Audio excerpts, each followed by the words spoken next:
Joe presents Baz and Andrew's House of Rugby, together with Guinness. Hello and you're very welcome to Baz and Andrew's House of Rugby here on Joe together with Guinness. It's our New Year's Eve special today and we have a lot of rugby to talk about. The weekend we had the interprovincial matches between Munster and Leinster and Ulster and Connacht. The Munster versus Leinster rivalry is hotter than ever. Sexton and Carbery getting stuck into each other. Plenty of other incidents, obviously, throughout that game that we'll get to. Connacht also got the better of Ulster over in Galway, managed to cover their hearts this week and hold on to the win. We'll also have a great interview with JJ Hanrahan from Munster coming up. Myself and Trimble will give our first ever House of Rugby yearly awards. We'll also announce our Guinness Made of More Player of the Weekend and answer your Twitter questions. Got a lot to get through, Baz. We do. Let's get started. Let's throw ourselves into it. So, Munster versus Leinster in the Royal Rumble in Thomond Park. The thriller, wasn't it? Oh man, it was incident-packed. A lot of the focus has been on Johnny Sexton and his reactions throughout the game. A lot of the talk, anyway, in Limerick over the last 24 hours. There's three sides I see to that. It's the Munster side, if you're a Munster fan, what way you look at it. If you're a Leinster fan or if you're a mutual. So Munster fans would probably be I think they have been moaning a lot about how he responded and how he reacted and given out about him, which is great because it was Thomond Park and that's what their job is to do, is to make it as uncomfortable for him as possible. But I suppose they also have to keep in mind that he's the Irish captain, or the Irish number 10 and the best player in the world, so we have to kind of bear that in mind. Leinster point of view, they're probably a little bit frustrated with the discipline and the behaviour, but they gotta get behind their team, go down to Thomond Park, whatever way they do it, and get behind Sexton as well. Mutual fans would probably just be sitting there stirring the shite. Yeah. This is great. Switching sides depending on who they're talking to. Oh, did you see that? Yeah. So, I mean, what's your take on all that talk about Johnny? And Yeah, I think the reason why Johnny's been so successful in the past is because he wears his heart on his sleeve. He's fired up. He's intense come game day. He's got a red mist. He's got an intensity about him. And I think that's the reason why he's done well in the past. That's why he's a leader with Leinster and with Ireland. That's why it's that temperament that's kind of driven him to be the best player in the world, I suppose. And then just to be critical of that then seems a little bit like double standards, I suppose. If you're an Ireland supporter, then anytime Johnny gets confrontational on the pitch and leads and doesn't take a backward step, which is unusual for a 10, when he kind of exhibits that on the pitch, then as an Ireland fan, you're massively behind him. You're up for it. Gets you more into the game as a supporter. So then it's a little bit rich then whenever he comes to Thomond Park, which is obviously, kind of it's the sort of place that you need someone like Johnny Sexton in your side if you're going to go away from home to Thomond Park and put down send out a bit of a message. We're not going to take a backward step here. He does that and he gets criticised for it, and I think it's a little bit unfair. I think maybe so. Whenever he lashed out at Wycherley, that tackle was late for me, I thought, and then to say Johnny was being petulant there, I suppose. Went over the top a little bit, but at the same time, he got taken out late. He gets taken out late every single game, and he's fed up with it, I'm sure. Yeah. Because I mean, definitely. Like, I spoke to a few sevens yesterday, like guys who played wing forward, and they were like, if I was playing against him, I'd be just pulling his jersey, standing on his toes, holding him down, kick him in the shins. Our classic. That must get so frustrating, and you can see it. It was a late tackle. It was like a lot of people were saying to me, no, he couldn't have pulled out at the last second. Yeah, but he could have pulled out at the last second. He 100% could have, because he actually he wrapped his arms around him and then he lifted. So he'd already made connection and he knew that he didn't have the ball. Yeah. And he lifted and he was gonna, like, if Johnny hadn't have kind of, I suppose, wriggled out of it, he definitely would have landed on his back or landed in his arm. And you're just going. But that's funny that the letter of the law hasn't really cracked down on that yet. That it's actually okay. You heard the ref and the touch judge saying, a little bit late, but I'm not worried about that. He says because it's still a part of the game. I'm not too worried about that. Yeah. To be fair, we're slagging Frank. I thought Frank Murphy was really good. Absolutely. I thought he did really well. Yeah, he dealt I with agree. the game. There was a lot thrown at him. It was mayhem everywhere. Fights, scuffles, yellow cards, red cards everywhere. I thought he got all his yellow and red card decisions correct. Mm-hmm.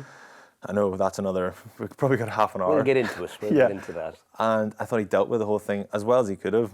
He dealt with Johnny.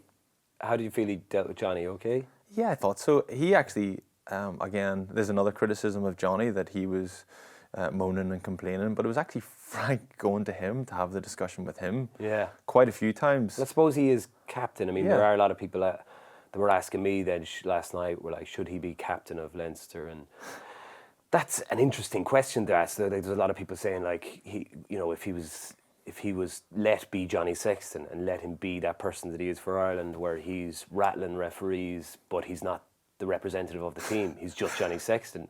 Whereas with Ireland, they've got Rory Best, who's so placid and nice and yes sir, no sir to the referees and gets on really well with them.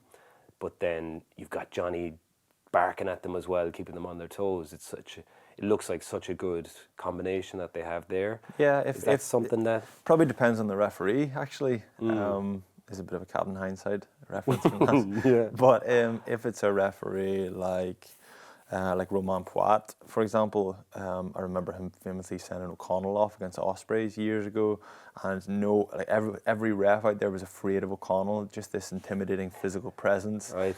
And Poit goes, no, I don't care. And I suppose you could get a few refs who'd be like that maybe Johnny wouldn't suit.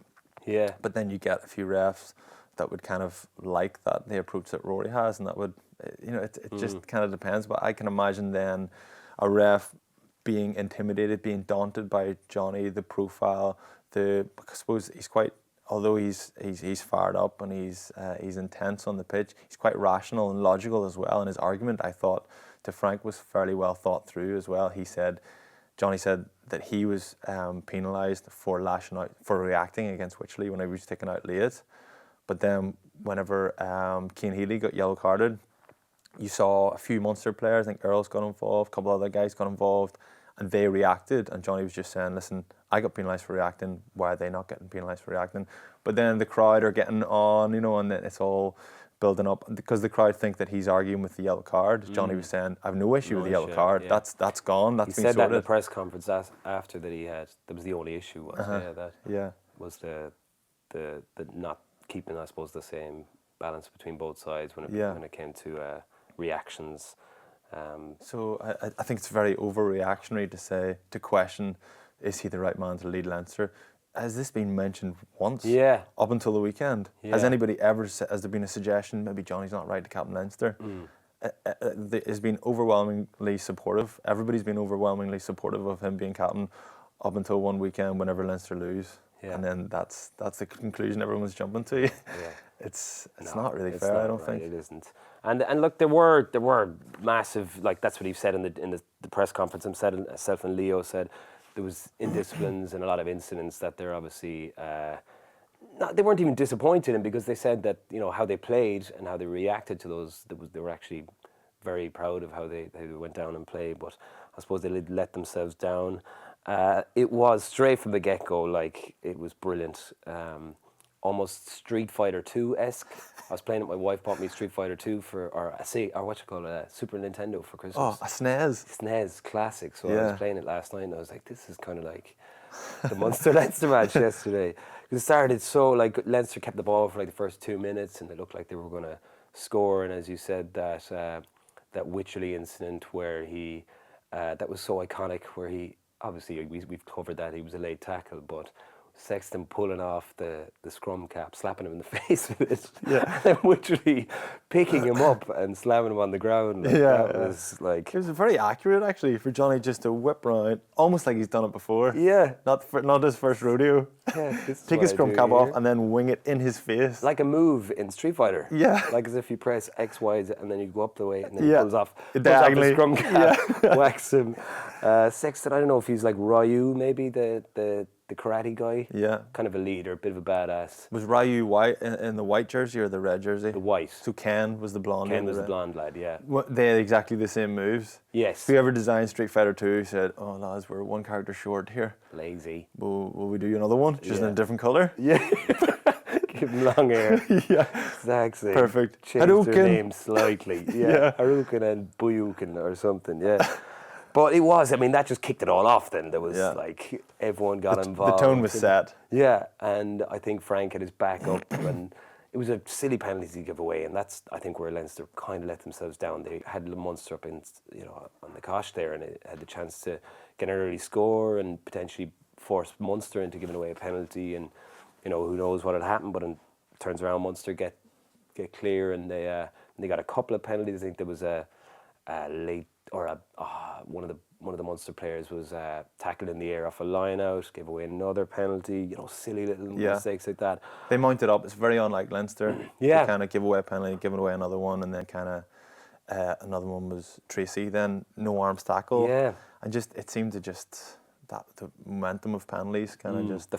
I thought like there was with the yellow cards. Like I thought Farvey's one on Clute down the left hand side was. That was almost worse than the rest of the feed. It was, from a discipline point of view, it was very, very poor because the ball was going out of play. Leinster had the ball. It was in their 22. It was a cheap shot, wasn't it? It was a cheap shot. He But looked a little bit intentional, It did. It was the most intentional it was more intentional than Keane Healy's. He got done with footwork, I suppose. Yeah. And then Tadhg Furlong, I thought he saw that late. So I think there was excuses for both of those. The one that Fardy's hit on Clute, it just wasn't that high. I suppose that's why he got away with it. But you're right, it Still was caught him on the head. Like they keep saying the word where his arm slid, and then connected with his head. Yeah. It's like if your intent is you're fucking swinging your arm like that height, and it was kind of down. It wasn't like he's a big man. He needs to drop his height, And the ball, he didn't have the ball. Didn't even have the ball, yeah. So, I thought that was probably, I was thinking Farvey, by the way, back to Street Fighters, kind of like a ball rag. He was the guy with the beard, the big, massive guy who used to just lump people with his arm. Did he do like the sliding punches? Was that guy? Yeah, not the stretchy arm guy. No, not Dalcium. No, not Dalcium. Not the Indian. No, he used to do the slidey punch, big boxing. Yeah. Very like Farvey. Fardy, sorry. But I thought that was probably why Healy got the yellow card. I think Healy's one was it was a combination of the two, wasn't it? Yeah, I think Healy's and Murray's were quite similar, where heat of the moment, someone steps, you swing an arm. I mean, it has to stop. That's why they're putting this. They're clamping down on it so much. But I think Sexton made the point. It could have been potentially a harsh yellow, but. It was kind of coming, I suppose, at that point. Healy kind of like Blanca. Do you remember the Brazilian little monster lad? Did Blanca, he curled up in a ball and electrocuted people? Yeah. Yeah. Healy's kind of, gets on top, Yeah. It's quite like him, yeah. It's quite passive-aggressive, that, isn't it? All right. Yeah, that's like when I was Blanca and I was winning and there's 15 seconds left, I'm just doing the electric thing. Because you can't hurt me. No. If you touch me, you're going to get hurt. I'm already winning. Stay away from me. Yeah. I'm just shutting up shop and waiting for the win. But look, that's kind of gave Munster the chance then to kind of go after them. And even back to that Fardy one, Munster scored a try off that, which was an even bigger mistake for him. They'd given away that penalty in their 22 when they had the ball. Munster take the line out, maul them over, get a try. That's so unlike Leinster. Yeah. And then off the kickoff, Healy gets a yellow card, and it was like, geez, they're crumbling around them. And I think Murray's one then came a couple of minutes later where Johnny was questioning whether he should have gotten a yellow card. But again, I think Munster's discipline had been quite good up until that point. So the first one's free. Yeah. The Fardy one was free. Yeah. Okay, that's enough of that. Yeah. No card, but then the Murray one, I think they deserved a free one as well. Yeah. That's fine. Yeah. I think Murray's like Chung Lee. With a spring in her leg. Yeah, she's really good at kicking. Yeah. Murray's really good at kicking. Yeah. You know what I mean? Different type of kicking, but yeah. Did she do box kicks? Yeah. Yeah. Yeah. Contestables. Really good at them. Yeah. Look, that's all I got. That's my only comparison. So the Murray one then led to the big scuffle where Carbery got spat out the side and got collared by Johnny. Yeah. But to me, everybody was tugging and pulling each other, and it just so happens that he was like kind of lost his balance, just as he was in an awful position. Yeah. And there's no way Johnny would have said, "There's Carbery." I think he did. You think he said that's I'm going after Carbery. there's the new Rog? Yeah. No way. No. No, he said there's a Munster player and grabbed him and I collared don't him. know. I think Here's a that- Munster player with number 10 on his back. Yeah. Yeah. It looks like Joey Carbery. I used to hate Rog. Well, no, but I should hate this guy. Carbery used to play for Leinster, and there's definitely that little bit of niggle there. I hope there is, anyway. Again, from a neutral's point of view, it's nice to see that rivalry there. Yeah. Yeah. Let's stir it. Yeah. Stir it Yeah, up. exactly, He definitely made it. But I don't know. I don't think so. I think he just got spat out the side. Didn't and he then, kind of shout down on him a little bit then? yeah, there's a bit of shouting, yeah. Yeah. What do you think he said? I don't think he'd have done that if it was Earlsey, like. I would have. He would have done that to whoever it Is that was. hey, Earlsey? Yeah. Yeah, maybe. How do we know? He might have said something kind. Yeah. How's things? How you enjoying it down here? How's your Christmas? It's said to come. You play next week? Said to come. Yeah, it That was cool looked though. like, It added to it again.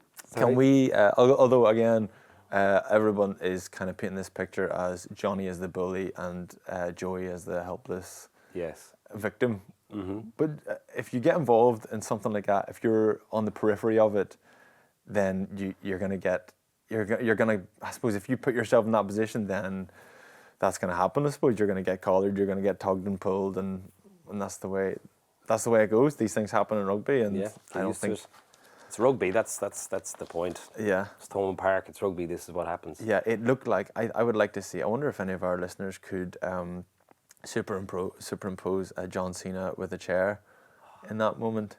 Just as he's just coming backwards, getting spat, it's John Cena with a chair to the face. It was quite Royal Rumble-esque, the It whole was, thing. yeah. So that would be perfect. Yeah. Could someone do that, please? Thank you. Thanks. That'd be great. We actually do. We have a clip of. We'll get to the clip. We have to just talk about James Lowe's incident. Then probably the biggest incident because that was the red card. Yeah.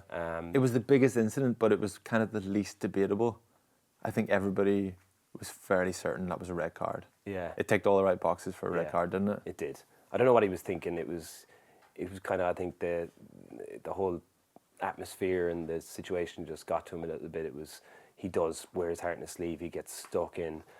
So he kind of looked like he was a little bit out of sorts when he chased the ball. He just stopped and ended up doing nothing. Yeah, and he wasn't blindsided either. No. Sometimes you can get guys in the defence chasing back, kind of escorting, and then you can see it late. But on that occasion, I thought he had a clear picture of what was going on. Yeah. You need to get in the air there. Yeah. Otherwise, you get no excuse. Yeah, and look, it was great that Conway was okay. He was fine. He got up, but it changed the game. There's a red card, and now you're down to 13 men. It changed the game, but didn't change the game as much as you thought it might have. Yeah. Because Leinster stayed in the game and Munster didn't quite put them away as you would have expected. Yeah. 2 yellow cards and a red card, and I thought they just got the job done. Okay, we actually have a few of those big incidents courtesy of Air Sport, so we can show a few of those clips now. Good, he was good there. Up it goes from Luke McGrath. Andrew Conway underneath it. He came from a long, long way, and we're going to have more cards here. Time off. Yeah. Listen, I'm checking level of sanction now. That's all. Back you go. Chorus of boos around Thomond Park. In fact, James Lowe stayed in the ground, puts him in a very, very That's bad exactly place. what I'm feeling. I'm seeing a definite yellow card. I need to take the level of sanction. Conor, I could almost watch him 2 or 3 yards before the contact was made, that he could see the man and he couldn't stop himself. He was running that fast and he had no option just to put bundle We're going to into have to him. look at it, so. Okay. We're looking at it. Simon, we're going to check that, please. Just as he's walking up to the Frank, screen, it's coming on the screen it now. looked like James I believe Lowe there's a stayed on the mitigating deck, circumstance, that's the only which reason. is absolute nightmare stuff. You got to get up into the air to contest.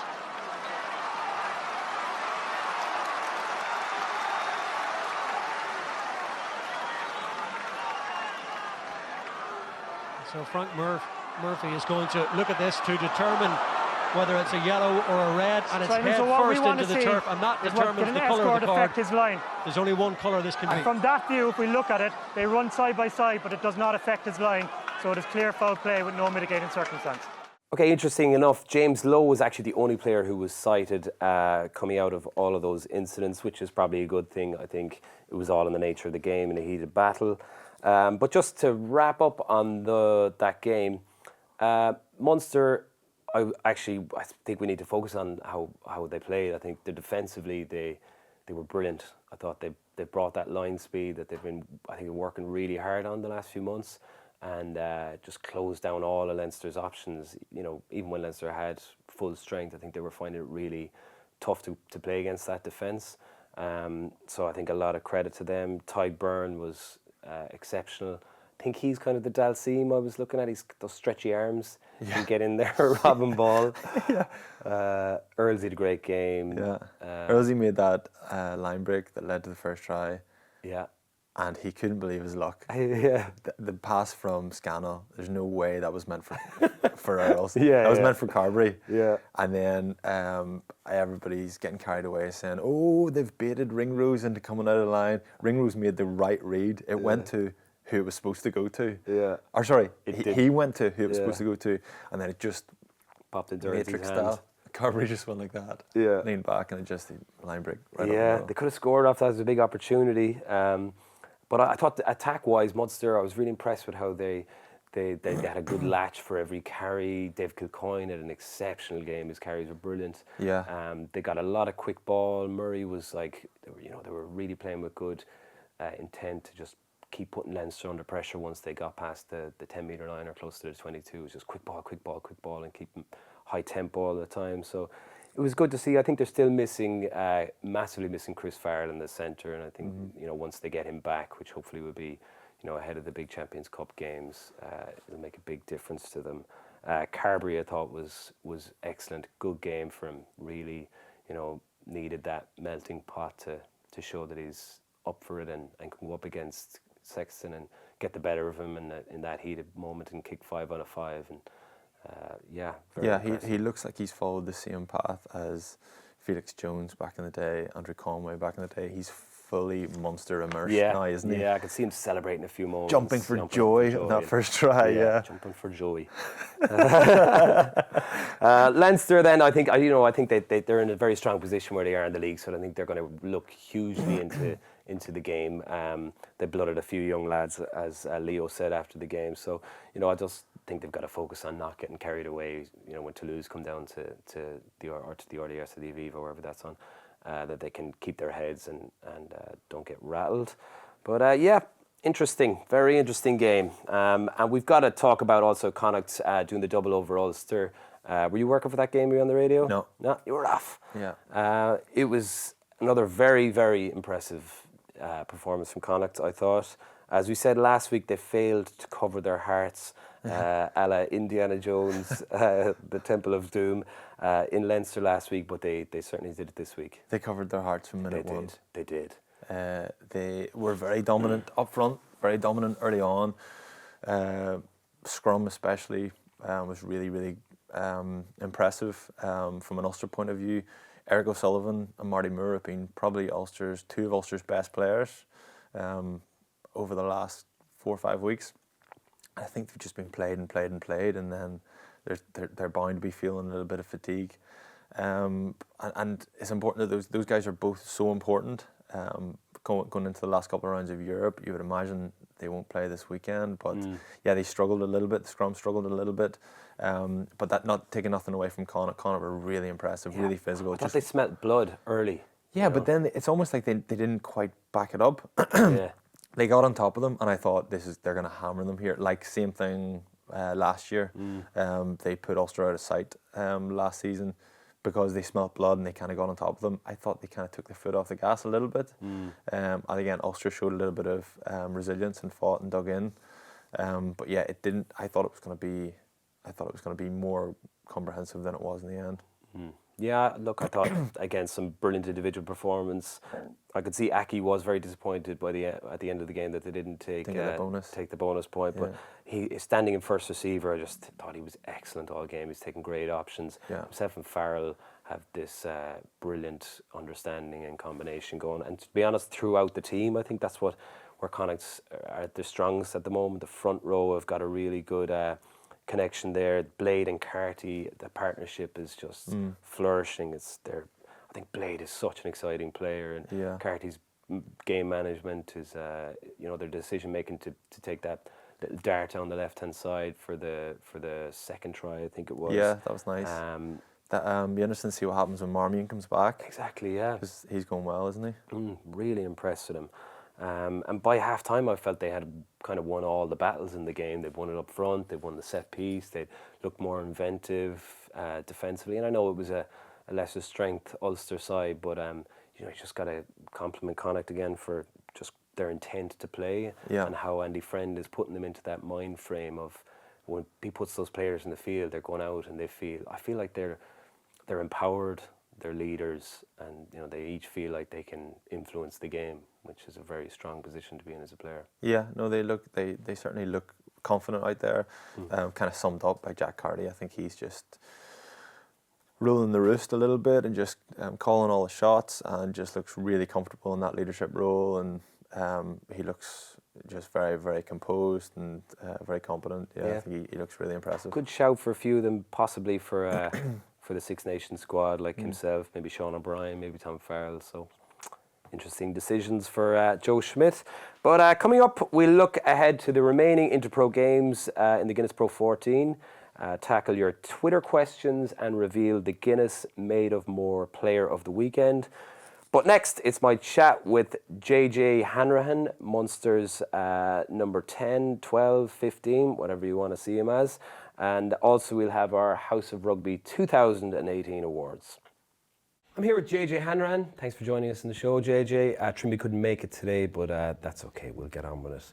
I wanted to start with a quick fire question round just to ease us into it, because you love asking questions. That's what I've noticed about you, so I'm going to kind of flip it on you now and be the one asking all the questions. So, do you have a favourite sport outside of rugby? Basketball. Basketball? Yeah? Yeah, that was my first sport I probably played in Curra, yeah. Cool. I've been all around the middle in basketball. Yeah. Yeah, basketball's quite big in Kerry, isn't it? Yeah, it's weird, yeah. Kieran Donny, obviously, everyone knows that one. But never really good at shooting, the boys would say, but I like playing. Okay, like passing, running, good all that kind footwork. of stuff. Yeah, it was good. Very interesting. Did not know that. Look how good the quick fire question round is. Worked out well. What's your favourite Simpsons character? I'm going to have to say the old man Jasper. Why? Oh, you led into that one, Baz. Well done.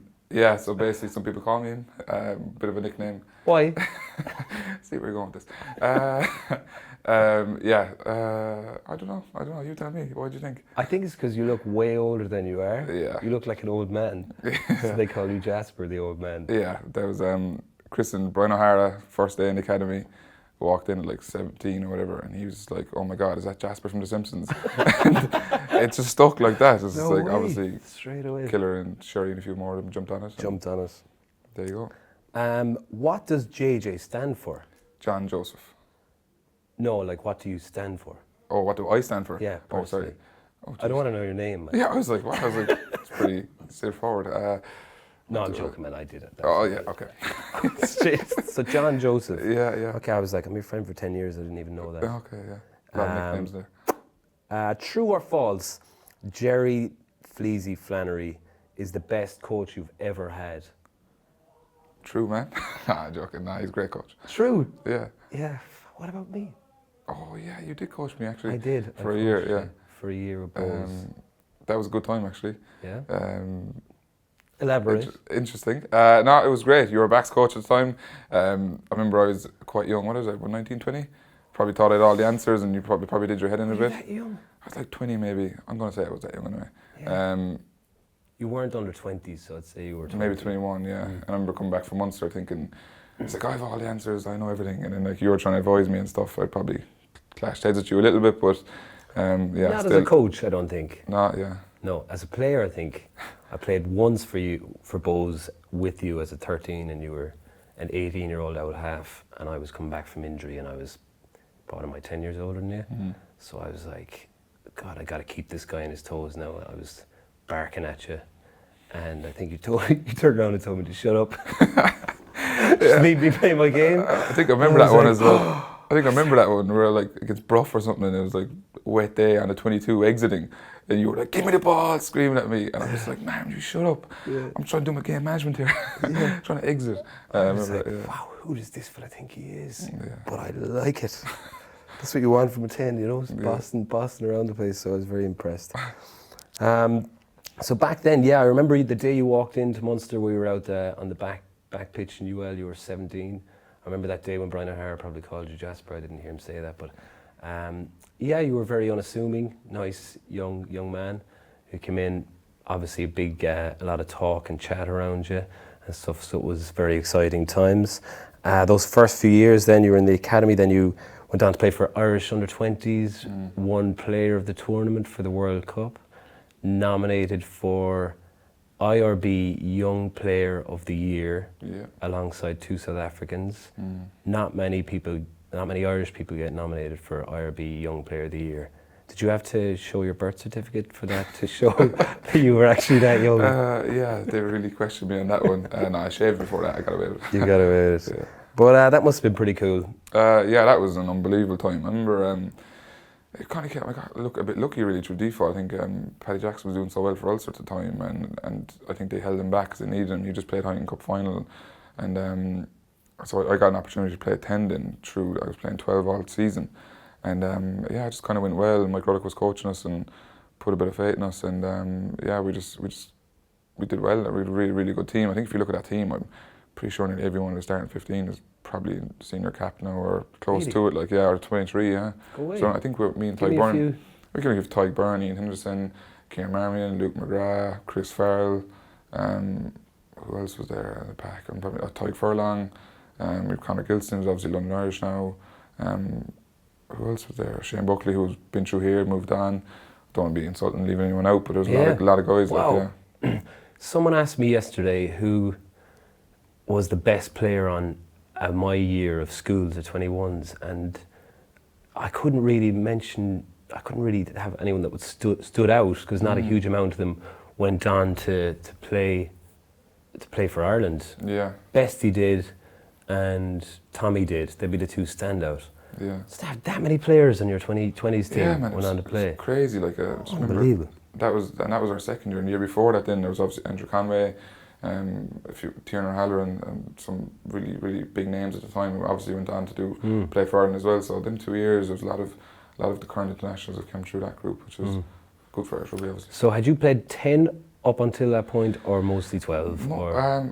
Pretty much 10 with every other team or club I played with, bar. Rockwell you played, Rockwell 10, Academy 10, Bowes 10, and then when I was in Ireland I was always kind of at 12, because Paddy was there a lot as well, so we just playing 10, 12 kind of around that kind of time, and I enjoyed it as well, kind of that second playmaker kind of style. I wasn't exactly going to run through brick walls here or anything like that, but tried to just exploit my passing game, and then when I got opportunities to come to play 10, I really enjoyed it, And obviously playing quite a bit of 15 as well.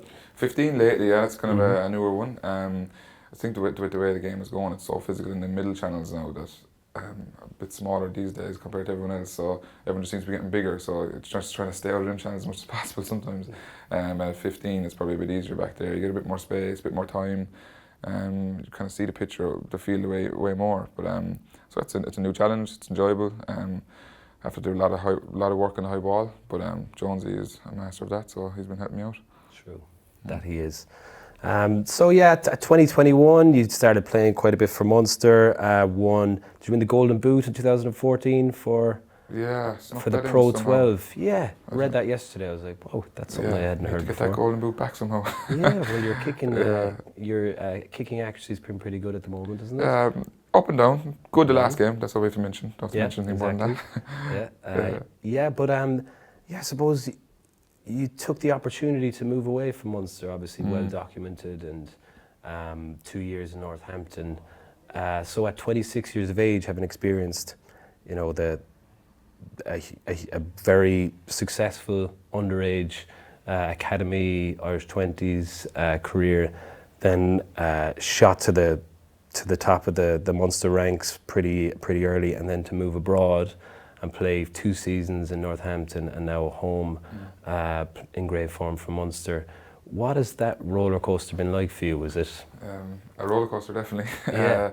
I suppose the decision to move away is probably at the time I didn't realise how big it was. I was like, yeah, I'll just go play rugby in England. You know, like I obviously knew it was a big deal leaving Munster, leaving my home. Was it definitely a case of that you didn't feel like you were first choice here? And it was 100% that, and I'd said to myself that I wanted to play first team rugby by the age of 21, and I was always the kind of guy that was playing the lower level teams in the Pro 14, and I never really got the starting position. I think I went through 3 or 4 seasons and didn't get one start in Europe when I was at that age, and I just remember thinking, I was like, I just want more. I want more in my career. I just want more, and patience is not something you have at a young age, you know. So I took the decision to move away and learned an awful lot about rugby, about myself, about life in general, about getting too philosophical on it, from going away, and went through a bit of an injury crisis over there as well for a year, which taught me a lot about the game that I never really experienced. I used to see guys, you know yourself, you've been through it, see guys with long-term injuries, you'd be like, some days you'd be in bad moods, you'd be like, what's wrong with these people, like, you know what I mean, that just never used to get it. And then you go through 3 surgeries in 1 year, and then you start to understand what rugby's like and how difficult it can be, especially when you're away from home. But so that was a great learning curve, and it was kind of a good test of character and mental strength to kind of get through all that. And then luckily the opportunity came up to come home. Was that always the plan? Maybe it was in the back of my head. I never said like I'm going to come back straight away. I was like, I'm going to go and try and be as successful as I can abroad and try and do as much as I can and play the best rugby I can and learn the most I can. It probably came around a year earlier than I thought it would. I thought I'd probably do another year there. But yeah, so when the opportunity came up, I was more than happy. I kind of had realised, I was like, look, if I'm going to play rugby, I might as well play in the club that I absolutely love the most. Like you grow up dreaming of playing for Munster, and I kind of said this to a few people in the past, that when I was in England, it was kind of not to put down the club or anything like that. It was the first time I felt like it was a proper job, as opposed to you're in here every day and you're with your best mates, fellas you grew up all your life, you're living your dream basically, and it's never challenging over like as challenging as rugby is, it's never hard to come in here. You know what I mean? Whereas sometimes it can be. When I was abroad, I was like, you were lacking like exactly why you're doing this. You know what I mean? You're like you do this for family, your friends, all that, and you're playing for Munster. But when I was over there, you're just kind of lacking that little bit. And then like when I came back here, that was straight back, and I was like, okay, yeah, that explains a lot. Brilliant. Love it. Totally relate to that. And you said a minute ago that you, as a 21-year-old, you wanted more. You always wanted more. So as a 26-year-old, still want more. You still want more. Yeah. That obviously doesn't die. That never stops. So, you know, what are your, obviously, you know, 26, you want to be capped. You want to play for Ireland. It's got to be on your agenda. It definitely is on my agenda. I suppose one thing a little bit older gives you as well, a lot of that stuff, they're aspirations, you know, and I can't control them. Like someone else is picking you essentially, and all I got to focus on is my performances and like call a spade a spade. I haven't been consistent enough and good enough at the top level to really like to be knocking on doors consistently. So that's my biggest challenge, is to make sure I'm consistent enough and at the highest level. Yeah, and then the rest will flow from there. You're probably quite hard on yourself. Can be. At times, yeah, definitely. I'd like to call it a realist more than an optimist. Yeah. Yeah. Okay. You just gotta be consistent. You know what I mean? That's the main thing. And when you say you got deep and philosophical about things in the UK, that's JJ in a nutshell. I love nothing more than getting into a deep and philosophical chat with you. Would like to call me a simple savage. Killer for one, try to wind me up all the time. But yeah, anyway. Yeah, no, I think you think about things very deeply. For anyone that doesn't know you, and I know you think about your career very deeply. So, do you read a lot of books? Do you Getting better at it. about that kind of thing, about the psychology side of rugby? Do you use a lot of sports psychology in your prep for games in your everyday life? Yeah, I think psychology is probably, for me anyway, particularly in the 10 role, is probably one of the biggest parts of the game.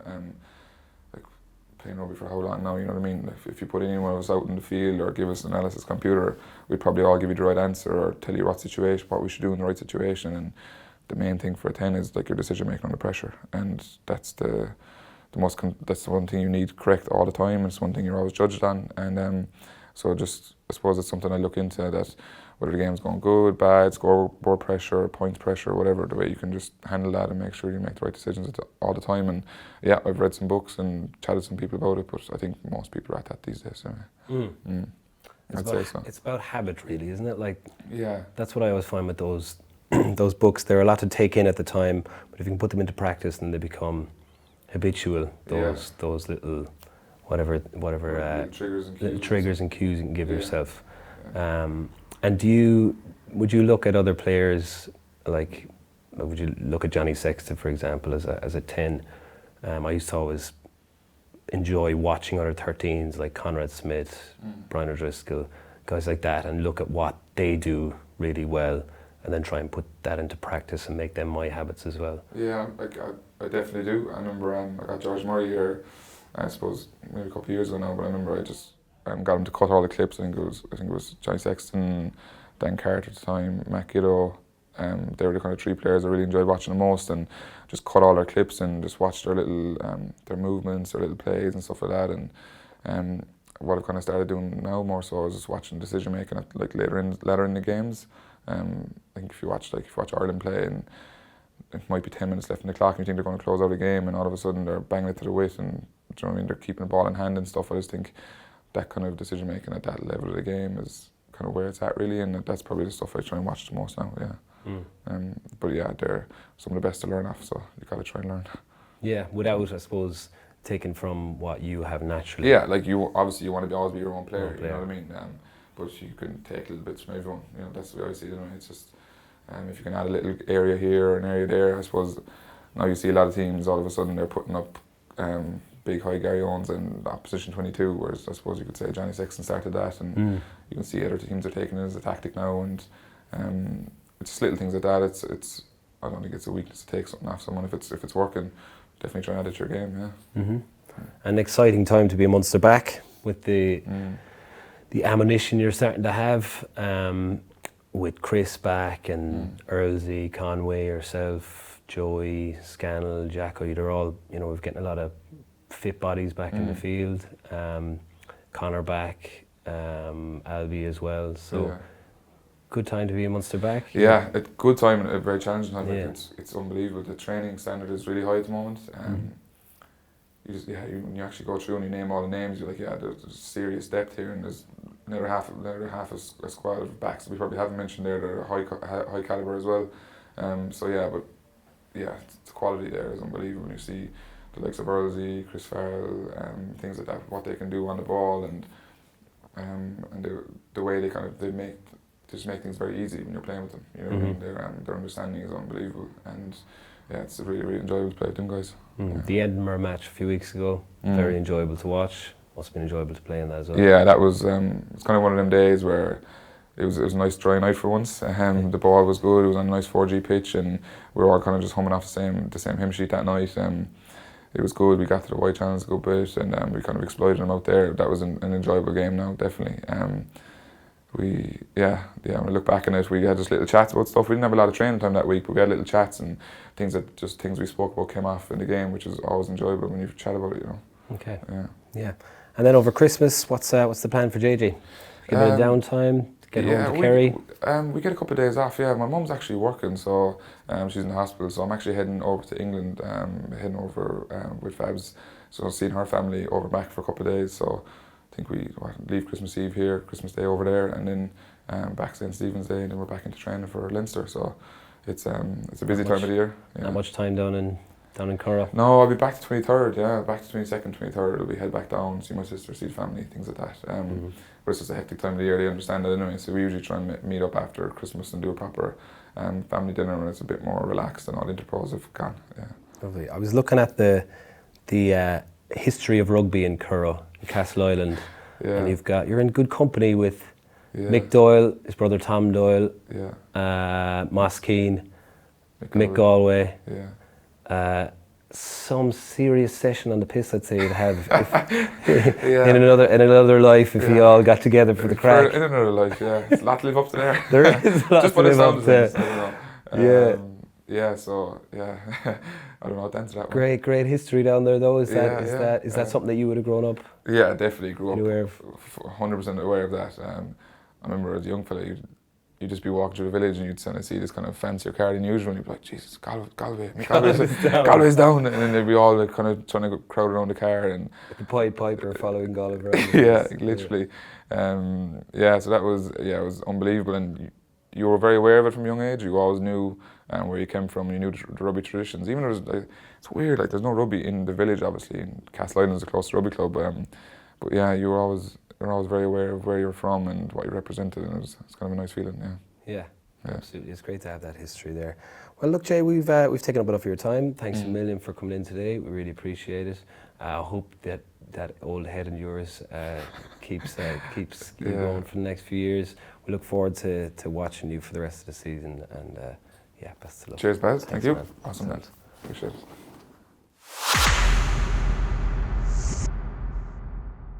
Hello, welcome back to Baz and Andrew's House of Rugby here on Joe together with Guinness.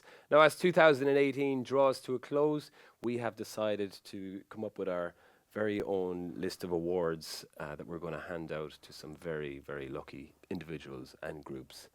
The awards we have gone with, Trimby, are Team of the Year. These are the Baz and Andrew Awards. Yes, sorry, Baz and Andrew Awards. Very, very important, obviously. Team of the Year, Moments of the Year, Player of the Year, Unsung Hero of the Year, Young Player of the Year, and we're going to each give our Movie of the Year as well, just to keep up with our interests in movies and the analogies. Gotcha. So, Young Player of the Year, we'll start with. In the running for this, we had Stockdale, Ringrose, and James Ryan.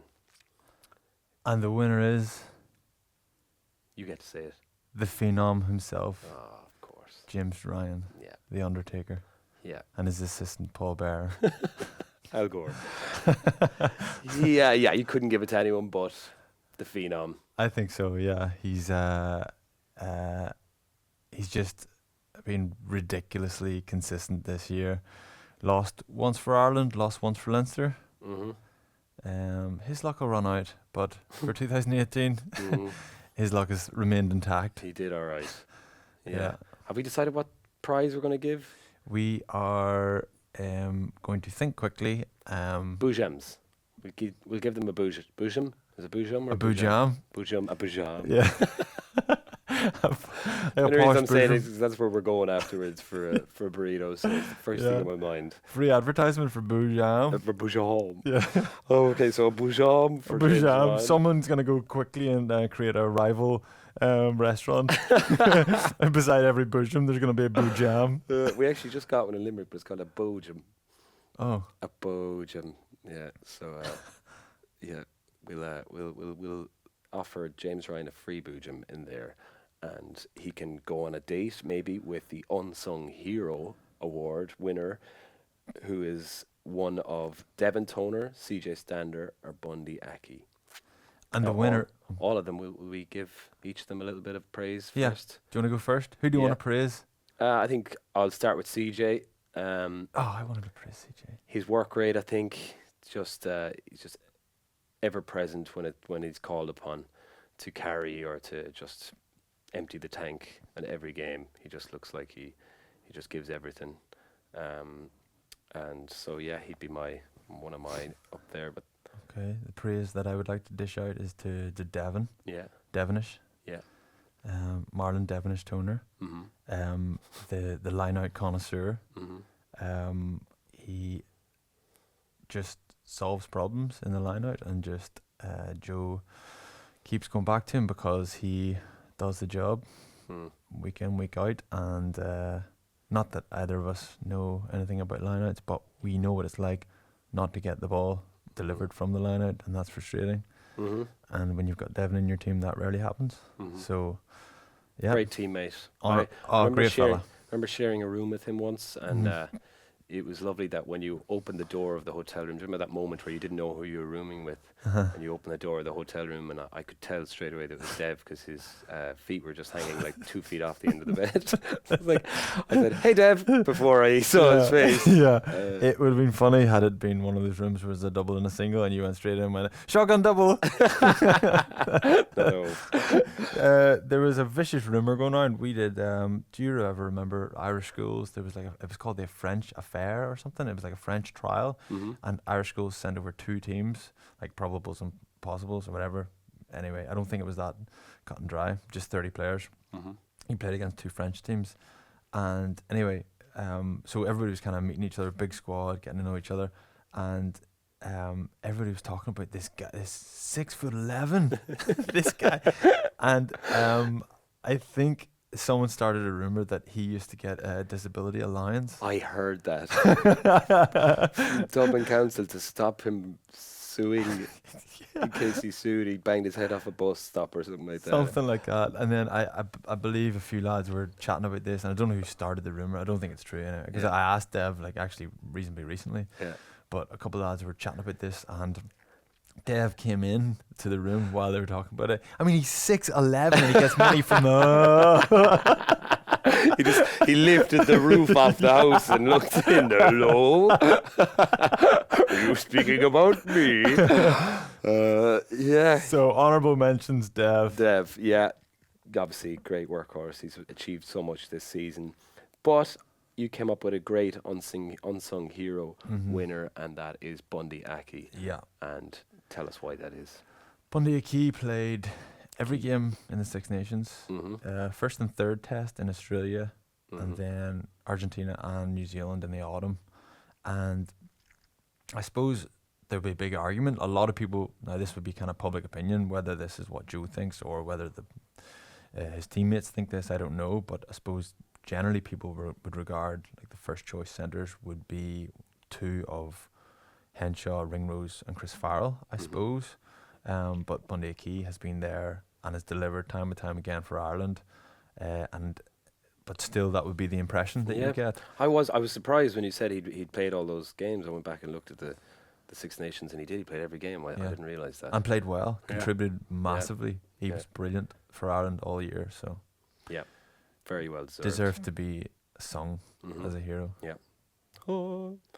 Player of the Year, one of Johnny Sexton, Keith Earls and Tig Furlong. Okay, so this one, the criteria that we have created, seeing as these are our awards, is that this player is not allowed to have received any award elsewhere. Yeah. So all 3 of those could have won it. Sexton has just been crowned the World Player of the Year. Keith Earls was Player of the Season last year. So that leaves Tad Furlong as our English counterparts named him. Yeah. Tag's been just class. Yeah. And he could easily have been on the shortlist for the World Player of the Year as well. But everything's about Johnny. Johnny this, Johnny that.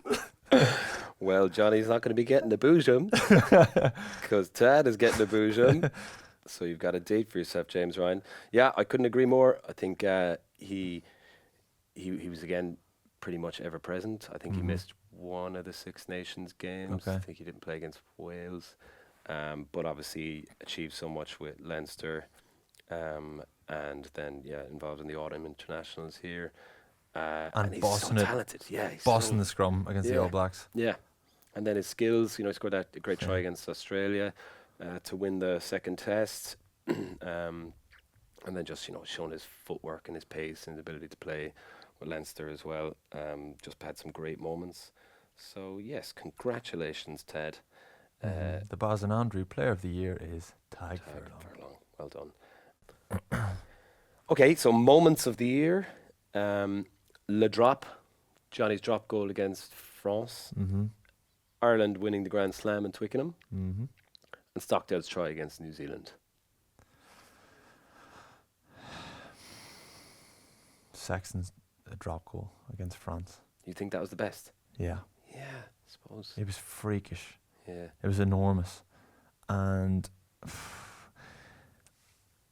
is that fair enough? Yeah. Sorry, I just hurt my leg. Yeah, I thought you were like signaling to me, don't give it to Johnny. No. We have to give him something, to be fair. Yeah. Yeah, it was incredible. You know, the amount of phases they'd gone through, the balls to put that kick across the field for Earlsey. Yes. And Earlsey to take it and then to continue through the phases. And yeah, at that late of a game, to be able to have the energy and concentration to pull that kick out, pretty phenomenal. Obviously, the Grand Slam winning in Twickenham on St. Patrick's Day there's not much sweeter than that. And then beating the All Blacks at home for the first time ever. I suppose the argument for Johnny's drop goal is that it was such a moment. Yeah, that's the name of the award. So exactly. Yeah. And I would argue that the Twickenham was just Ireland outclassing England for 80 minutes. Mm-hmm. And then beating the All Blacks in Dublin. Well, it was Stockdale's try we were actually particularly Yes. close on, which was an incredible moment. Yeah. But I think the excitement around Johnny's definitely deserves the drop. So, Johnny. See it, Boojum, mate. Yeah, Boojum for you. Team of the year between Ireland and Leinster, basically. Uh-huh. I'm going to go with Leinster, to be honest. Yeah, okay. Yeah, they've been pretty incredible. It'll probably mean more to them in that, you know, I'm an Ulster supporter, you're a Munster supporter, and despite that... It's an olive branch. Yeah. Mm-hmm. Yeah. Yeah. So see, it hurts us to do it. Yeah, we'll see the entire Leinster squad at Boojum. Johnny's sitting there. Johnny and Tiger sitting with two Boojums. Oh, sure, yeah, we didn't think that one through. Listen, we didn't think much of this through. No, we didn't. If we're honest. We'll give them a Boojum between them. But yeah, they were flawless this year and still producing player after player. Okay, we've spoken it off. We've given it off. But yeah, long may it continue. And then we said we'd go to movie of the year. Yeah, so go on. What's yours? Okay, so... You can have one each. So we've got 2 kids at home, and it's a rare occasion actually get the chance to go to the cinema nowadays. Mm-hmm. But myself and I think it certainly doesn't seem a year ago, but I'm pretty sure The Greatest Showman is the 2018 movie. You're nodding like you're a big fan. No, it would get my worst film of the year. It would. Yeah. Yeah, sorry. No, you're just playing up to the cameras. I know you love it. It's poor enough as a musical. No, Geez, you mustn't get out much. It's amazing. I reckon. Oh, I was an emotional wreck. I don't cry very often. Yeah. But there was at least 5 occasions where I got to a moment and I could have cried, and I decided to be the tough guy in front of my missus. Yeah. God.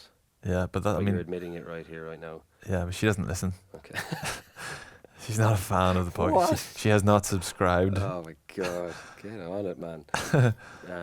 Okay, I'm disappointed in you, but so what's yours? I've tried to watch it. I got through half it and I had to turn it off, I'll be honest. That rarely happens, but I did. Wow. Mine is Black Klansman. You haven't seen that? No. Have you? Who's Great in it? Film. John Washington, who'd be Denzel Washington's son. Right. I think his name is John David Washington. He is class. Such a good film. He's exactly like Denzel Washington. Have you seen Ballers? Yeah. Yeah, he's the guy with the beard. Yeah. Yeah. His voice is so like him. Obviously he's his dad, so he's going to be quite like him. But thought it was a great film, great soundtrack, cool story. So yeah, that gets I think we're going to maybe go for Boojum with. He might bring his dad. Yeah. David Washington and Denzel Washington. Fingers crossed. So that's there are awards for the year. It's been a great year, hasn't it? Yeah, great year for Irish rugby. Obviously, with those awards, it's pretty outstanding what we've achieved and what the individual teams and players and all that. So yeah, and what we've achieved, it's been a big year for us, Baz. Yep. I mean, we've come from relative unknowns to just dominating the podcast world. Yeah. The podcast underworld. don't know, it just sounds more sinister, like cooler. Yeah. We are though. All right, okay. Let us know if you agree with our awards or if you'd like us to change them. But we're not gonna like. It's too late. Too late. We haven't got No. time to change it. No, we don't. Unless there's any big The year performances. is over, lads. The year is over. No, that's the Bourgeois Awards. Yeah. Yeah. Other Mexican restaurants are available, but less delicious. Yeah. Get in touch. Right, and you're welcome to the House of Rugby roundup now, where we look towards the Pro 14 Interpro previews. Leinster versus Ulster.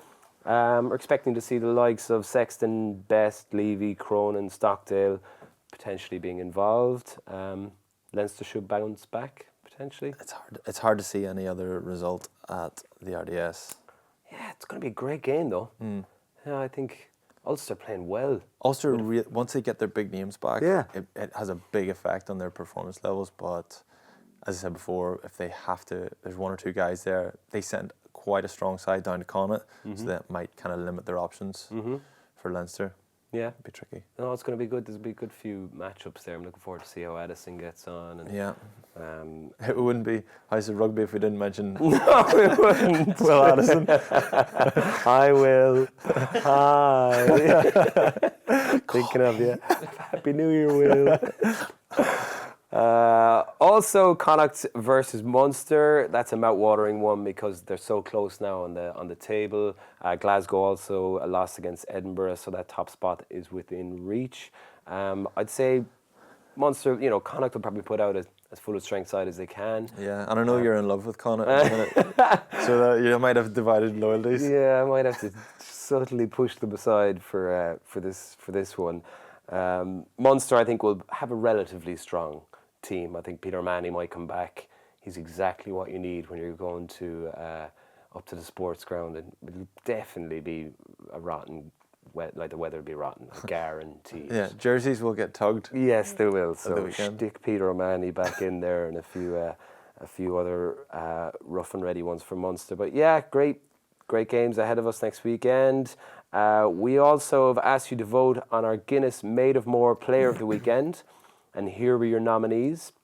Connacht's Jack Carty and Colby Faingas, who I loved that little break he made in that second half. It was class. His little step and his offload. Yeah, like most forwards who would have made that lucky break, but his was actually intentional. And most forwards who made a lucky break would have just bowled into something and tried to fucking run ruined over it. He did a little step and spin, and then offloaded. It was class. How long have you been going out with them for? Yeah, for a while now. It's going steady. Also, the Munster pairing of Tig, Dalcine Byrne and CJ Stander. Thank you for that's all I had. CJ, yeah. CJ Zangia. Zangief. Oh, I got it wrong. Yeah. Zangief was Fardy. Sorry, I was calling him Ballrag. No, Zangief is Fardy. He's the guy with the beard. He's Yeah, the guy from the USSR. Yes, sorry. That was... He used to do a spinning pile driver. Yes. Yeah. He is Fardy. So Stander can be Ballrog. Fine. Yeah, fine. Okay. Thank you for all your votes and comments. The winner is Tig Dalcine Byrne with those long arms, stretchy feet. Needs to shave his head. Congratulations, Tig Byrne. You've got a pair of Paul O'Connell's teeth set on the way, just for you. We also put out a shout for Twitter questions using the hashtag AskHOR, and here are some of your best ones. Colin Miller asked, was Kernan's try for Ulster the worst try you have ever seen? Okay, Colin. Quite It was. a negative undertone there. But I'd be inclined to agree with you. It was, wasn't it? Awful. It was. I made so many noises during that try. It was a roller coaster of emotions. And then a wah, wah, wah at the end. I was like, oh, nice one, because I'm a Connacht fan. I was like, nice one. He'll get, who was trying to catch it again? Kelleher. Oh, Kelleher. I was like, Kelleher is going to catch this easy. And then, oh my God, no. Angus Kernahan, when the ball popped down on the ground beside him, he made that movement like when you wake up in the morning and you can't find your phone. And you panic. Swapping.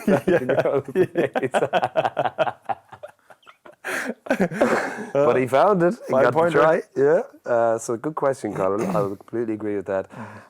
Jonathan Coleman also asked, what is the best insult you've given and got in a derby game?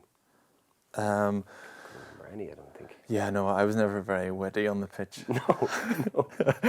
Tommy, on the other hand, Tommy Bowe, that is, Yeah. a friend of mine. Yeah.